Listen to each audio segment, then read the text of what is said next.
A formação da federação entre o União Brasil e o PP, que é o Partido Progressista, gera uma série de tensões e cobranças de explicações no governo Lula.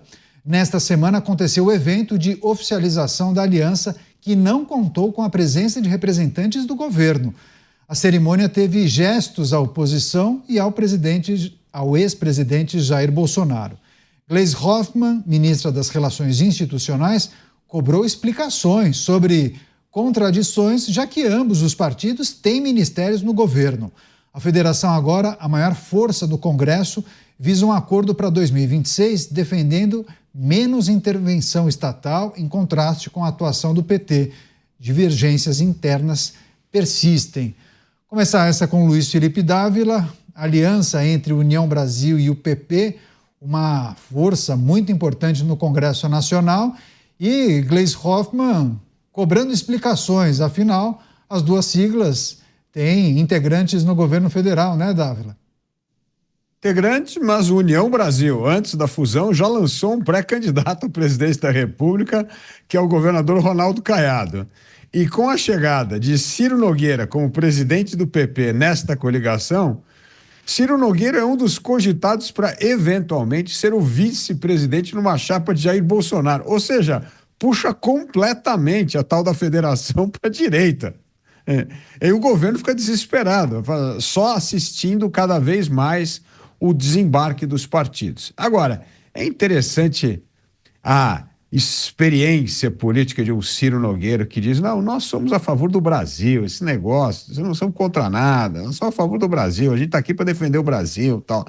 É o típico discurso já dizendo: olha, já estamos fora desse governo, tem aí uns ministros, porque sempre tem gente que quer ficar pegado ao poder de qualquer jeito, né? E tem no PP, tem no União Brasil, tem no MDB, todo lugar que tem ministério, tem sempre uma ala que quer ficar grudadinho lá com o presidente da República e não quer perder a boquinha, né? No MDB você tem o caso do senador Renan Calheiros, a ministra Simone Tebet, que acha que o MDB tem que ir com Lula. Só que o restante inteiro do partido já está falando assim: a gente já está na oposição e, aliás, está aí o presidente Temer construindo o diálogo com os presidenciáveis da oposição. Então, assim, esse oportunismo político faz parte desses partidos que não tem nenhuma convicção ideológica. Eles existem como grandes frentes partidárias, que são grandes máquinas eleitorais, que querem ter cada vez mais acesso ao fundo eleitoral e fundo partidário, e aí cada um faz a campanha que bem entender. O fato é que a gente precisa saber quem é que manda no partido. Hoje, União Brasil já tem um candidato à presidência da República, e a fusão com o PT, ou a federação com o PT, traz Ciro Nogueira, que sempre foi um apoiador entusiasta do ex-presidente Jair Bolsonaro. Pois é, já que você mencionou o Ciro Nogueira, quero trazer inclusive a informação, porque ele se manifestou nesse evento, né? Essa federação entre a União Brasil e o PP. O co-presidente da aliança, senador Ciro Nogueira, disse que essa nova bancada não será de apoio ao presidente Lula. Ele disse que o presidente não tem que ter medo, porque o objetivo não é ser contra o Brasil, mas sim um grande dique de proteção contra as medidas do governo. Para o senador, a união desses dois partidos mostra que, mesmo com divergências políticas, houve um consenso em trabalhar para o país, que acabou motivando a decisão da União, né, de criar essa federação. Passar para o Beraldo, que tem acompanhado, inclusive, essa movimentação, porque ele participa, o Beraldo, também do Jornal da Manhã, eu acompanho alguns debates em torno disso, e essa frase do Ciro Nogueira, o Dávila chegou a dar esse spoiler, né? Ele sempre muito político, muito habilidoso, né? Mas ele também deu o recado. O presidente não precisa ter medo, mas essa federação vai servir como um dique de proteção contra as medidas do governo federal, né? Quem ajuda quem aí, Beraldo? Pois é, o senador Ciro Nogueira, presidente do Progressistas, ele está todos os dias no Twitter fazendo manifestações contrárias ao governo. Mas isso não impediu que o Progressistas liberasse o deputado Fufuca para assumir ministério. E é mantido ali um pragmatismo político que chega até a ser assustador para aquelas pessoas que acompanham o universo da política de forma superficial. Mas, no fundo, estruturas partidárias, como o Progressistas, o próprio União Brasil, vivem, se alimentam, não de ideologia, não há ali uma grande bandeira que gere uma identidade nas pessoas, no eleitor, no brasileiro em geral. Eles se alimentam dessas superestruturas que geram um orçamento gigantesco para esses partidos, tanto de fundo partidário quanto de fundo eleitoral. Essa união trata disso. Essa união, além de um número muito grande de deputados, que coloca essa federação numa posição em que nada consegue evoluir no Brasil se não houver a concordância dessa federação, mas também traz esse outro aspecto que o senador Ciro Nogueira destaca, que também as maluquices não vão passar, né? Só que tem um ponto, é que o governo, como é um governo populista, ele precisa das maluquices. Ele precisa que uma proibição da escala 6x1 seja aprovada para ele ter uma bandeira. Ele precisa que coisas assim saiam de um Congresso. E o que está colocado aí é que não haverá vida fácil, ou pelo menos, estando no Brasil, a gente sempre precisa lembrar, talvez vá custar ainda mais caro aprovar esse tipo de coisa, né? Não podemos ignorar o fato de existirem os jabutis, coisas que são colocadas na calada da noite em outros projetos e que acaba ali aprovando, a gente não se dá conta no momento, mas aí dias depois a gente descobre que agora a lei mudou, que é assim, que é assado, que beneficiou essa empresa, beneficiou aquele político e tal. Então essas coisas fazem parte da rotina, mas mudou o modelo de negociação e Gleisi Hoffmann, que a gente precisa lembrar, entrou na posição que está em substituição a Padilha, que não vinha performando a contento. O trabalho de Gleisi Hoffmann agora ficou mais difícil.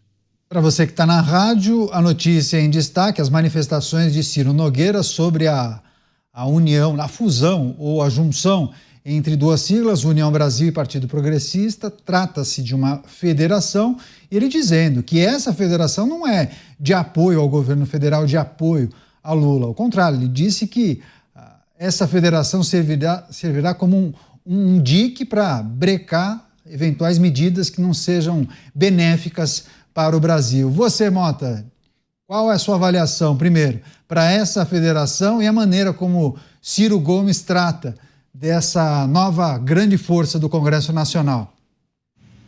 Eu acho que é uma excelente notícia para o Brasil. Eu já contei aqui que eu participei há pouco mais de um mês de um evento promovido pelo Progressistas sobre segurança pública, um dos melhores dos quais eu já participei, inclusive o senador Ciro Nogueira estava presente.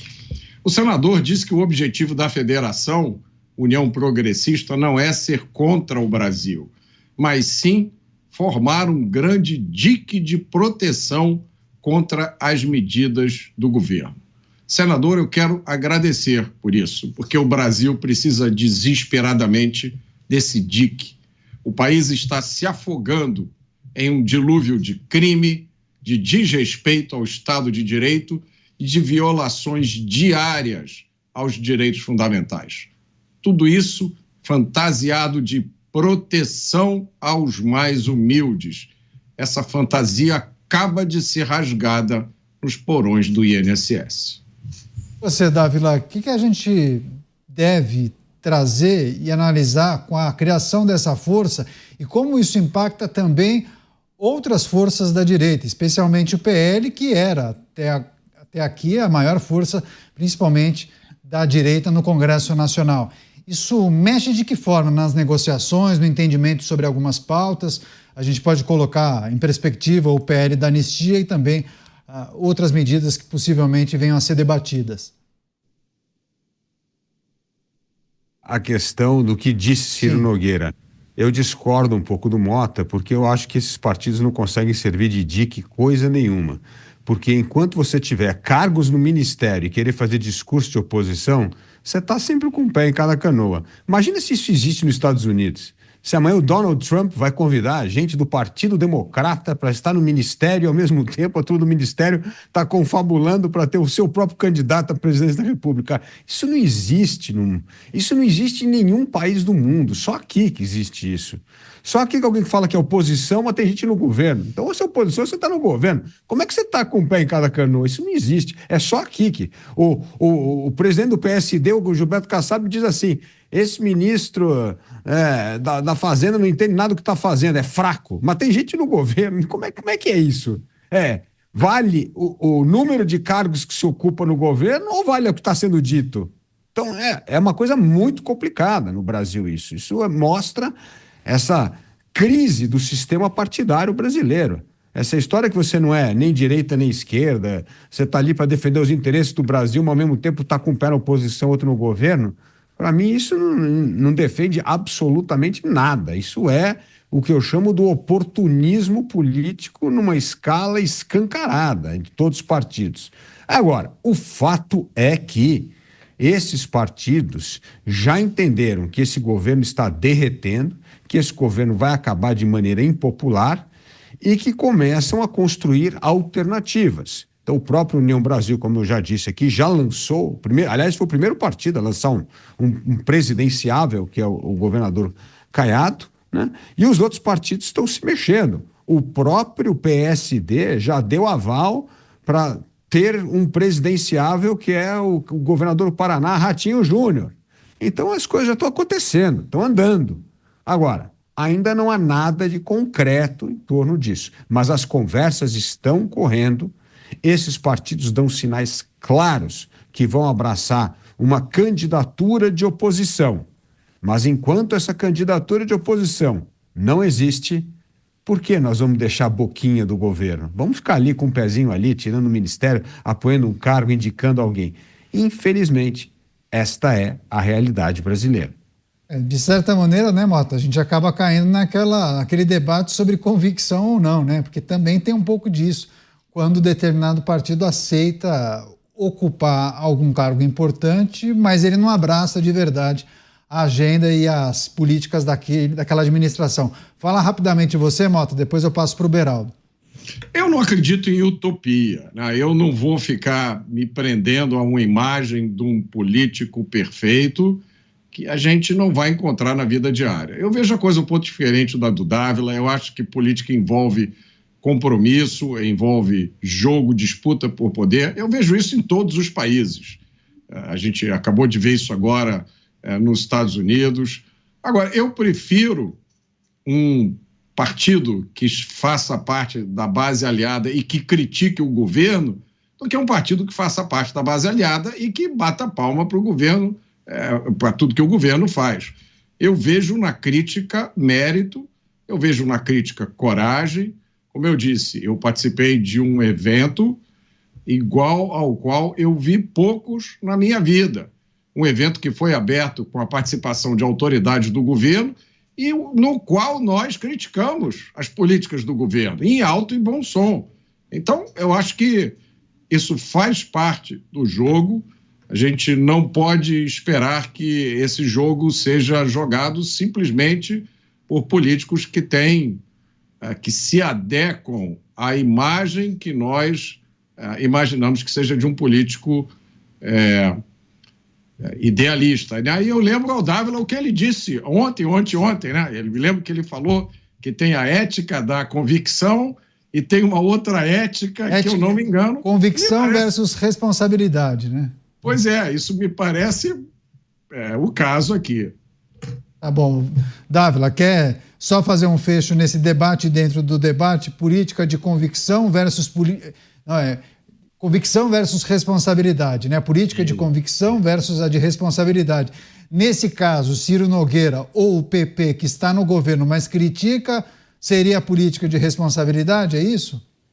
Não, a política de responsabilidade é quando você está no cargo e tem que fazer alguma coisa por causa que você tem que honrar aquele cargo, aquilo que a gente estava explicando. Você tem que, se você está lá para defender o seu representante, esse representante está preso injustamente, você pode ser até contra alguma coisa, mas a ética de responsabilidade é que você precisa fazer algo para tirá-lo da cadeia. Era esse o ponto. Neste caso, O que nós estamos falando não é uma visão utópica da política, é a visão da política. Quem é governo assume o governo, quem está na oposição assume a oposição. E são dois cargos muito importantes. Não existe na democracia governos que vão ser bons governos sem uma oposição. A oposição é fundamental, a oposição é tão importante quanto o governo. O problema é não existir uma coisa nem outra. Aí é que causa esse enorme problema que é o oportunismo político. Eu não tenho problema nenhum. Se você quer ser governo, vai ser governo, mas fique como governo. Agora, não dá para ter um pezinho no ministério e o outro pezinho na oposição. Aí não dá, porque inclusive você confunde o eleitor. Bom, afinal de contas, você é governo ou você é oposição? Você joga no meu time ou joga no outro time? É isso que a gente precisa saber. Eu acho que isso é o que está faltando no Brasil. Cada vez mais isso vai ser cobrado pelo eleitor brasileiro. É uma mini coerência de que lado você está no campo. Você não pode jogar num time, aí na metade do tempo você muda de time. Isso não existe, isso é um jogo. Isso aqui, a política é um jogo. E isso não tem idealismo, isso é realismo. Quem ganha a eleição, aplaude, vai governar e o outro vai para a oposição, sempre fiscalizar. Agora, não dá para você ter um pezinho em cada lugar. Isso é um oportunismo que só existe no Brasil. Não existe em nenhum outro país. Ou a pessoa é governo ou ela é oposição. Não tem esse negócio. Hoje, segunda, quarta e sexta eu sou oposição e terça e quinta eu sou governo. Isso não existe. Agora, Beraldo, partidos muito grandes passam por isso, né? É difícil ter controle sobre tudo isso, sobre todas as figuras, né? Porque em um partido enorme, eu me lembro do antigo PMDB, havia uma ala mais conservadora, um pouco mais à direita, uma bem de centro e aquela que flertava com a esquerda, né? Então, parece que cada MDB em um estado tinha uma característica bem especial, entendeu? Os do Nordeste muito aproximados com os partidos da esquerda, o de São Paulo talvez um pouco mais conservador, defendendo as pautas de segurança pública, enfim. E hoje em dia, quando eu vejo essas federações, esses partidos enormes, a gente entende que esse tipo de debate que a gente tem aqui é muito mais suscetível a acontecer com partidos muito grandes e talvez tenha uma figura que peça bênção para o presidente do partido. Olha, recebi o convite para assumir o ministério, eu gostaria de pedir autorização. Porque eu me lembro, quando o Fufuca assumiu, o Ciro Nogueira disse, não acho certo, eu me coloco de forma contrária, mas tudo bem, mas ele é praticamente uma figura à parte da estrutura partidária. Coisas de Brasil, Beraldo. Pois é, e as pessoas, né, que estão ali trabalhando para que esse ambiente partidário seja essa confusão, vão avaliando que está tudo bem, né? Então, há um esforço agora para fusão de partidos, federação de partidos, para que os partidos que ficaram muito pequenos, como é o caso do PSDB, ao invés de perder completamente a relevância, ele se junta com o Podemos para ter um lugar ali no show mais perto do palco. Ainda vai ficar lá para trás, mas pelo menos ele não vai ficar depois da grade, que era o que estava acontecendo em razão de partidos muito pequenos não terem mais acesso a dinheiro público, sobretudo nas eleições. Então, quando você olha esse modelo que existe hoje, ele está tendendo a isso. Aliás, o Republicanos não se juntou a essa federação por questões de detalhe, por muito pouco. E aí formaria, então, um bloco gigantesco. E essa é a tendência. A gente vai ver esses blocos com um número imenso de deputados num país tão diferente como o Brasil, onde é impossível estruturas partidárias tão grandes serem coerentes.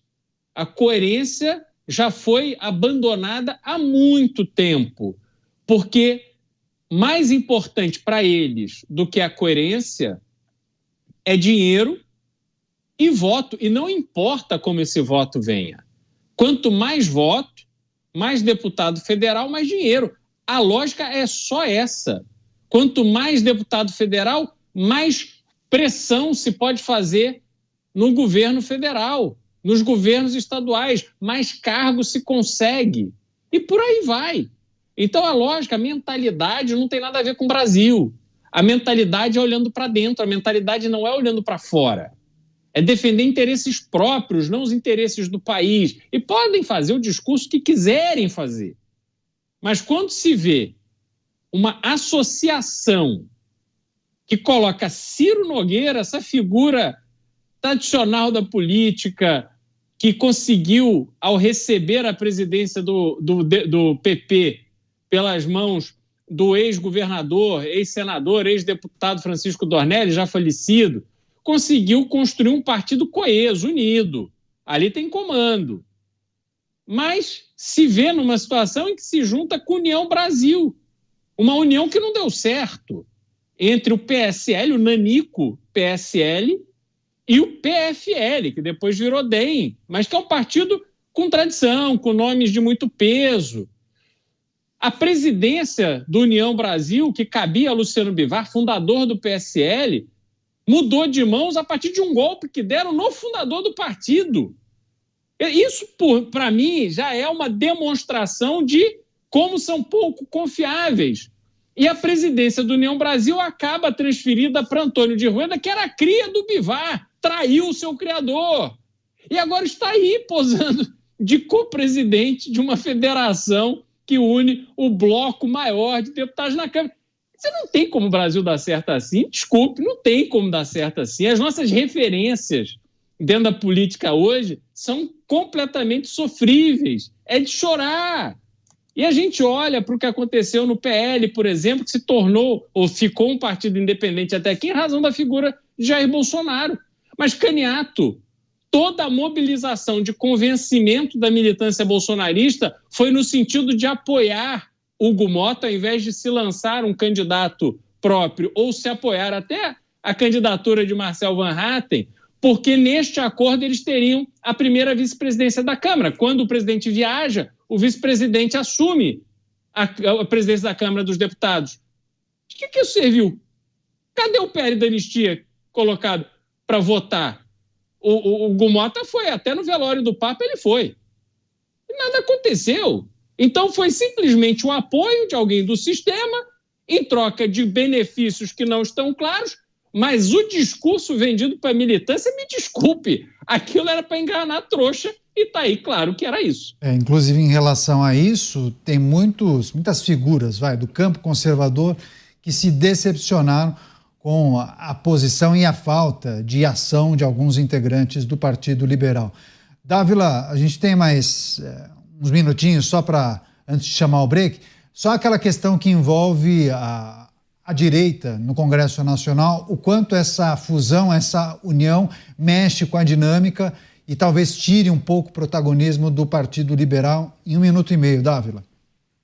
Ô, Caniato, a gente tem que olhar a direita, é uma coisa meio complicada, porque tem parte desse centrão, e isso confunde um pouco o jogo, porque o centrão vai querer ficar fazendo esse jogo até o fim. Veja só, isso não existe na esquerda. A esquerda é altamente coerente nisso, a gente pode não gostar nada, mas eles votam juntos, eles são muito mais disciplinados. A gente não sabe hoje quem está realmente com a direita e quem é que está apenas entrando de maneira oportunista e quem é que quer continuar com o pé no governo até o último momento para cair fora. Então, essas conversas hoje na direita, ao meu ver, elas estão acontecendo entre as grandes lideranças, mas ainda não permeou para a estrutura partidária. Ainda tem cada um olhando para o seu reduto e fazendo a sua conta o que é melhor para a minha reeleição em 2026. Está com o governo ou está com a oposição. Por isso que ainda é uma conversa que precisa amadurecer muito até o fim deste ano. Você, Mota, para fechar, esse mega bloco partidário ajuda o grupo conservador no Congresso Nacional, no cenário político, ou pode causar mais confusão do que outra coisa? 1 minuto e meio. Não, ajuda sim. Eu tenho posições ideológicas absolutamente claras e definidas, mas eu não acho que eu posso cobrar de todo mundo que tenha posições iguais às minhas. Eu tenho que reconhecer o jogo, a realidade do jogo político. Todos os partidos no Brasil têm pontos bons e pontos ruins, sem exceção. Eu posso falar isso com um certo lugar de fala, porque eu participei da criação de um partido político. Então, eu acho que a gente tem que manter nossas convicções, manter o nosso ideal, mas entender o jogo que está sendo jogado. É um olho no peixe, outro no gato.